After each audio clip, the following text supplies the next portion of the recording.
दोस्तों, कभी किसी ने सोचा था कि दुनिया की सबसे ताकतवर ताकतें मिलकर भारत को घुटनों पर ला देंगी और भारत चुपचाप हार मान लेगा। कभी किसी ने कल्पना की थी कि अमेरिकी धमकियों, चीनी चालबाजियों और वैश्विक संस्थाओं की काली भविष्यवाणियों के बीच भारत अपनी अर्थव्यवस्था को बचा नहीं पाएगा। पर हुआ इसके ठीक उलट, एक ऐसी कहानी जिसने पूरी दुनिया को हिला दिया। जब हर तरफ से चेतावनियां दी जा रही थीं, जब विदेशी एजेंसियां कह रही थीं कि भारत की ग्रोथ रुक जाएगी, जब चीन ने आर्थिक दबाव बनाना शुरू किया और अमेरिका ने टैरिफ बढ़ा दिए, तब दुनिया को लगा कि भारत टिक नहीं पाएगा।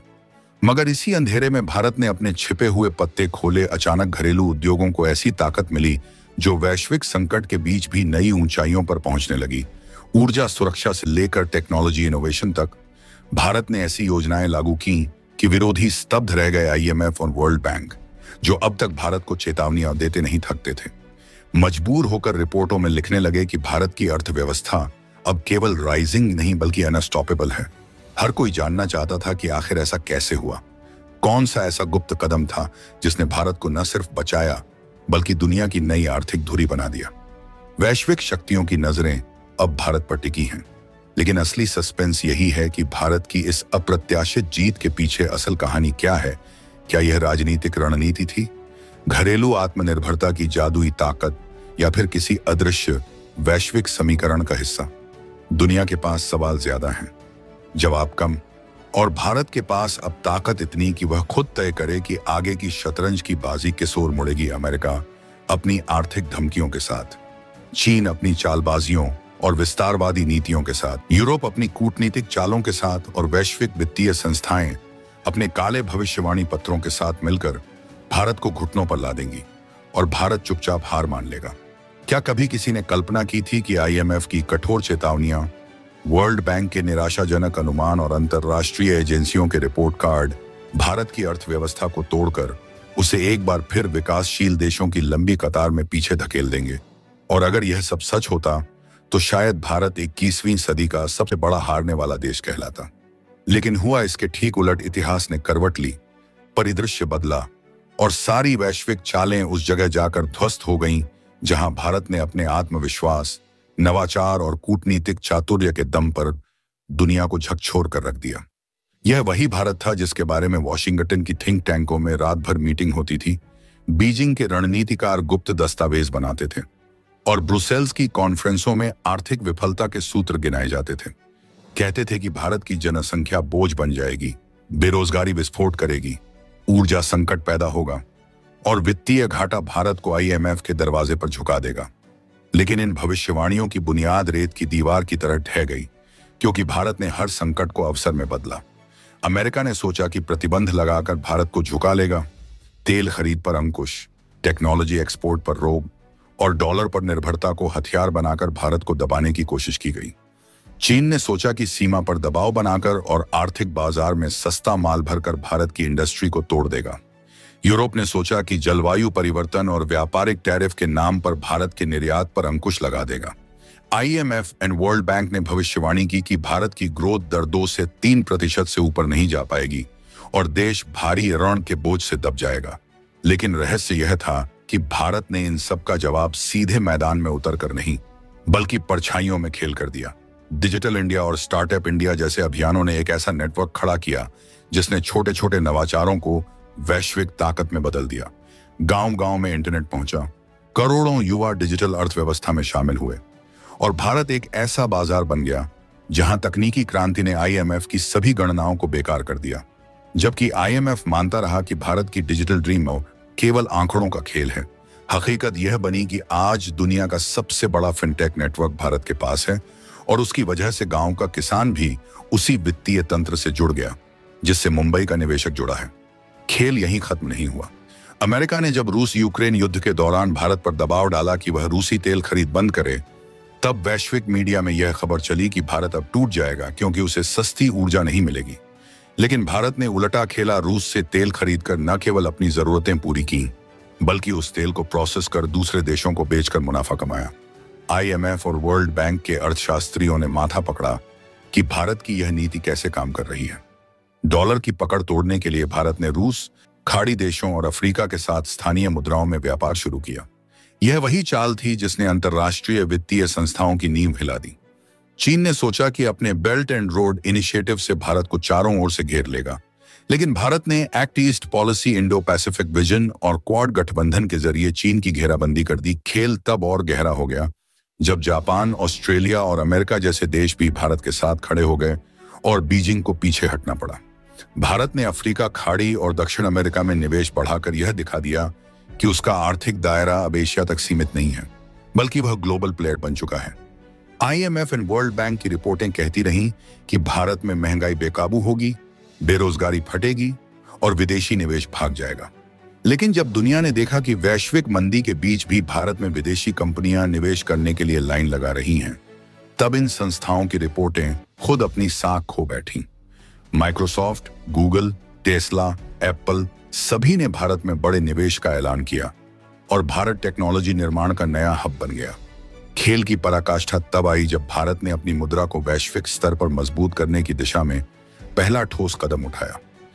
डॉलर पर निर्भरता घटाकर रुपया रियाल, रुपया दिरहम और रुपया रूबल व्यापार शुरू किया गया।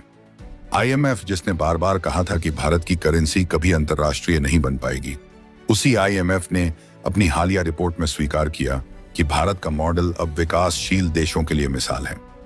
आज की स्थिति यह है कि भारत केवल एक उभरती हुई अर्थव्यवस्था नहीं, बल्कि एक ऐसी शक्ति है जिसने अमेरिका की धमकियों, चीन की चालबाजियों और वैश्विक संस्थाओं की भविष्यवाणियों को ध्वस्त कर दिया। वर्ल्ड बैंक और IMF, जिन्हें कभी आर्थिक भविष्यवाणी के मसीहा माना जाता था, अब भारत के मॉडल को कॉपी करने की सलाह दे रहे हैं। यह वही भारत है जिसके बारे में कहा गया था कि 2020 तक यह गिर जाएगा, लेकिन 2030 आते आते यही भारत वही महाशक्ति बन गया है जिसका सपना उसके अपने ही नेताओं ने कभी देखा था। क्या आने वाले दशक में भारत पूरी तरह डॉलर वर्चस्व को चुनौती देगा? क्या चीन और अमेरिका की अर्थव्यवस्थाएं उस मुकाम पर रुक जाएंगी जहां भारत उनसे आगे निकल जाएगा? और क्या IMF और वर्ल्ड बैंक जैसी संस्थाएं भारत के बिना कोई वैश्विक नीतियां बना पाएंगी? शायद इसका जवाब अभी छिपा हुआ है, लेकिन इतिहास गवाह है कि जब सारी ताकतें किसी को तोड़ने के लिए एकजुट हो जाएं और फिर भी वह देश पहले से कहीं अधिक मजबूती से खड़ा हो जाए, तो वह केवल एक राष्ट्र नहीं बल्कि एक विचार बन जाता है। भारत आज वही विचार बन चुका है, अटूट, अडिग और अदम्य। अगर आप भी भारत की इस जीत पर गर्व महसूस करते हैं तो चैनल को सब्सक्राइब कीजिए, वीडियो को लाइक और अपने दोस्तों के साथ शेयर करना मत भूलिए। वो दौर याद कीजिए जब पूरी दुनिया आर्थिक सुनामी के खौफ से कांप रही थी, जब अमेरिका की सत्ता में परिवर्तन के बाद भारत पर खुलेआम दबाव बनाया जा रहा था, जब वॉशिंगटन से चेतावनी दी गई कि भारत से आने वाले हर उत्पाद पर भारी टैक्स लगाया जाएगा, जब बीजिंग अपनी चालबाजियों के जरिए भारत को अंतर्राष्ट्रीय स्तर पर अलग थलग करने की साजिश कर रहा था, जब पाकिस्तान जैसे कंगाल मुल्क भी भारत की मुश्किलों पर ठहाके लगा रहे थे, और जब दुनिया की सबसे प्रतिष्ठित आर्थिक एजेंसियां रिपोर्ट पर रिपोर्ट निकालकर कह रही थीं कि भारत की विकास यात्रा अब खत्म हो चुकी है, उस अंधकार भरे समय में हर तरफ निराशा के बादल मंडरा रहे थे।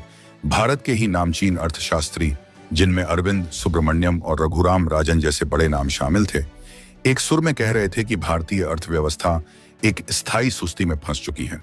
GDP की रफ्तार 9.5% से गिरकर 8.4% और फिर 6.5% से 5.6% तक पहुंच गई। इस गिरावट को देखकर दुनिया भर के पंडितों के लिए दूसरा GDP की अर्थव्यवस्था के लोगों को हो जाता। दुनिया भर के पंडितों ने कहा कि 5 GDP ने ऐलान कर दिया कि यह तो बस ट्रेलर है, असली पतन अभी बाकी है। IMF और वर्ल्ड बैंक ने भारत की ग्रोथ रेट के अनुमानों को काट छांट कर घटा दिया। आलोचकों ने भारत को एक बीमार अर्थव्यवस्था करार दे दिया। लेकिन दोस्तों, यही तो वो पल था जब भारत ने चुपचाप अपनी चाल चली। नई दिल्ली के रणनीतिक गलियारों में एक ऐसी बाजी पलटी जा रही थी जिसकी भनक ना बीजिंग को थी न वॉशिंगटन को। यह कोई सैन्य ऑपरेशन नहीं था, बल्कि उससे भी खतरनाक एक आर्थिक सर्जिकल स्ट्राइक थी, और इस सर्जिकल स्ट्राइक ने दुनिया की बसात ही उलट दी। जनवरी से मार्च की तिमाही आते ही सरकारी आंकड़े सबके होश उड़ाने लगे। GDP ने अचानक 7.4% की रॉकेट जैसी रफ्तार पकड़ ली। यह वह आंकड़ा था जिसने हर भविष्यवाणी को ध्वस्त कर दिया, और जब अप्रैल से जून का आंकड़ा आया तो पूरी दुनिया के माथे पर पसीना छूट गया। भारतीय अर्थव्यवस्था 7.8% की अविश्वसनीय रफ्तार से दौड़ रही थी। आलोचक जो भारत को बीमार अर्थव्यवस्था कह रहे थे, वहीं लोग रातों रात इसे चमत्कारिक अर्थव्यवस्था कहने लगे। जब सालाना औसत निकाला गया तो 7.85% की ग्रोथ दर ने आईएमएफ और वर्ल्ड बैंक की सारी गणनाओं को कचरे की टोकरी में फेंक दिया। अब सवाल उठने लगे, यह करिश्मा हुआ कैसे, वो भी तब जब सुब्रमण्यम जैसे अर्थशास्त्री कह रहे थे कि खपत, निवेश और निर्यात सब कमजोर है। जवाब छिपा था भारत की जड़ों में। पहला झटका आया खपत से। प्राइवेट फाइनल कंजम्पशन एक्सपेंडिचर यानी पीएफएससी 7.2% की रफ्तार से बढ़ा। इसका साफ मतलब था कि आम आदमी निराश नहीं था, वो आत्मविश्वास से भरा हुआ था, खर्च कर रहा था और बाजारों में नकदी की धार बह रही थी। मंदी की तो हवा भी नहीं थी। दूसरा झटका निवेश से आया। ग्रॉस फिक्स्ड कैपिटल फॉर्मेशन यानी जीएफसीएफ 7.12% की दर से बढ़ा। इसका मतलब साफ था कि न सिर्फ भारतीय बल्कि विदेशी निवेशक भी भारत की विकास कहानी पर दांव लगा रहे थे। देश में नई फैक्ट्रियां लग रही थीं, इंफ्रास्ट्रक्चर प्रोजेक्ट्स जमीन पर उतर रहे थे और करोड़ों रोजगार बन रहे थे। निवेश की यह लहर भारत की रीढ़ को इतना मजबूत कर रही थी कि किसी भी संकट की आंधी उसे हिला नहीं सकती थी। लेकिन असली खेल तो निर्यात में हुआ।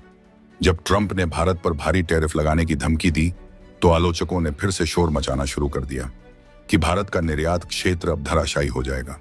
शुरुआती आंकड़े भी यही कहानी बता रहे थे। भारत का गुड्स एक्सपोर्ट लगभग स्थिर था, लेकिन असली मास्टर स्ट्रोक पर्दे के पीछे खेला जा रहा था।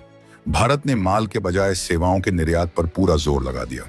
सेवाओं का निर्यात यानी इट सॉफ्टवेयर, डिजिटल कंसल्टेंसी और फाइनेंशियल सर्विस ने 13% की बिजली जैसी रफ्तार पकड़ी और कुछ ही सालों में भारत का सर्विस एक्सपोर्ट उसके माल निर्यात के बराबर आ गया। यही था भारत का ब्रह्मास्त्र। चीन ने दशकों तक दुनिया की फैक्ट्री बनकर बाजार पर कब्जा किया, लेकिन वो कभी भी सेवाओं का बादशाह नहीं बन सका। भारत ने उसी खाली जगह को बनाया और पूरी दुनिया में टेक्नोलॉजी और सर्विस सेक्टर का सम्राट बन बैठा। यहीं से वैश्विक शक्ति संतुलन बदलने लगा। अब अमेरिका और चीन समझने लगे कि भारत को रोकना इतना आसान नहीं है। आईएमएफ और वर्ल्ड बैंक को मानना पड़ा कि भारत का मॉडल सिर्फ तेज नहीं बल्कि स्थिर भी है, क्योंकि इस बार भारत ने 2000 के दशक वाली गलती नहीं की थी।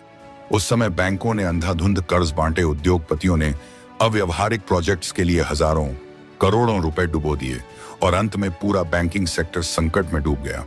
लेकिन इस बार सब कुछ प्लान के तहत सख्त नियमों और ठोस फैसलों पर आधारित था।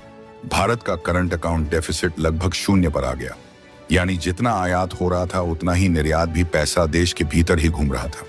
यह एक ऐसी ऐतिहासिक उपलब्धि थी जिसने भारत को पाकिस्तान, श्रीलंका और बांग्लादेश जैसे कर्जदार मुल्कों से मीलों आगे खड़ा कर दिया।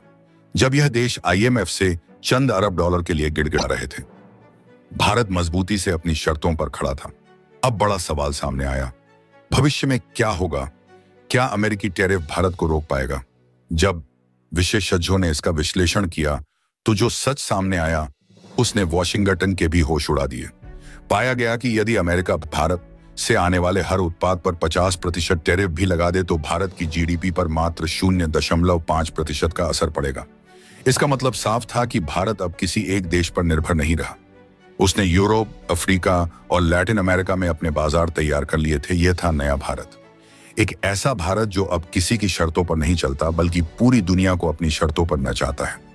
आलोचकों ने भारत को कमजोर समझा, दुश्मनों ने भारत के पतन का जश्न मनाया, लेकिन भारत ने पलटवार करके साबित कर दिया कि उसकी असली ताकत उसकी अर्थव्यवस्था है।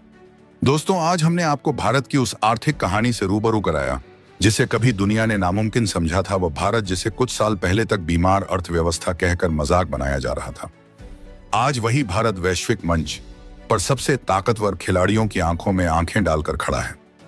आईएमएफ और वर्ल्ड बैंक जैसी एजेंसियां जिन्होंने कभी भारत की ग्रोथ को कम आंकने की कोशिश की थी, अब मजबूर होकर मान रही हैं कि भारत ही आने वाले दशकों का आर्थिक सुपर पावर है। अमेरिका की धमकियां बेअसर हो गई, चीन की चालबाजियां धरी की धरी रह गई और पाकिस्तान जैसे मुल्क जो भारत के पतन का जश्न मनाने के सपने देख रहे थे, आज खुद अपने अस्तित्व को बचाने के लिए आईएमएफ के दरवाजे खटखटा रहे हैं। भारत का बढ़ता हुआ वैश्विक महत्व उसकी सांस्कृतिक और सभ्यतागत ताकत से भी जुड़ा है। योग, आयुर्वेद दुनिया में भारत की एक सॉफ्ट पावर पहचान बनाई है, लेकिन इसके साथ ही वसुधैव कुटुंबकम की दर्शन आधारित कूटनीति ने भी भारत की छवि को एक जिम्मेदार शक्ति के रूप में स्थापित किया है। जलवायु परिवर्तन, सतत विकास, हरित ऊर्जा और ग्लोबल हेल्थ के मुद्दों पर भारत की पहल ने यह दर्शाया है कि वह केवल अपने हितों तक सीमित नहीं है, बल्कि पूरी मानवता के लिए एक सकारात्मक नेतृत्व प्रदान करना चाहता है। भविष्य की दृष्टि से देखें तो भारत की यह स्थिति और भी मजबूत होने वाली है। विश्व की तीसरी सबसे बड़ी अर्थव्यवस्था बनने की राह पर भारत आने वाले दशक में जापान और जर्मनी को पीछे छोड़ देगा। उसकी डिजिटल अर्थव्यवस्था 2030 तक $1 ट्रिलियन से अधिक की होगी और उसका रक्षा उद्योग न केवल आत्मनिर्भर होगा बल्कि बड़े पैमाने पर निर्यात करने में सक्षम होगा। उसकी उत्पादन क्षमता, उसकी तकनीकी शक्ति, उसकी कूटनीतिक संतुलन कला और उसकी सांस्कृतिक विरासत, ये सभी मिलकर उसे 21वीं सदी की निर्णायक शक्ति बनाते हैं। यह कोई सपना नहीं बल्कि वह यथार्थ है जिसे अमेरिका, चीन, यूरोप, रूस, खाड़ी देश और अफ्रीका सभी अपनी अपनी रणनीतियों में महसूस कर रहे हैं। हर बीतते दिन के साथ यह सच्चाई और गहरी होती जा रही है कि भारत की भागीदारी के बिना न तो वैश्विक विकास संभव है, न ही वैश्विक स्थिरता। इस प्रकार दिल्ली आज केवल भारत की राजधानी नहीं बल्कि वैश्विक अर्थव्यवस्था की धड़कन बन चुकी है। दोस्तों, आपकी क्या राय है कमेंट बॉक्स में जरूर बताएं और साथ ही चैनल को सब्सक्राइब करना ना भूलें। आपके एक सब्सक्राइब से हमारी काफी बड़ी मदद होती है। जय हिंद।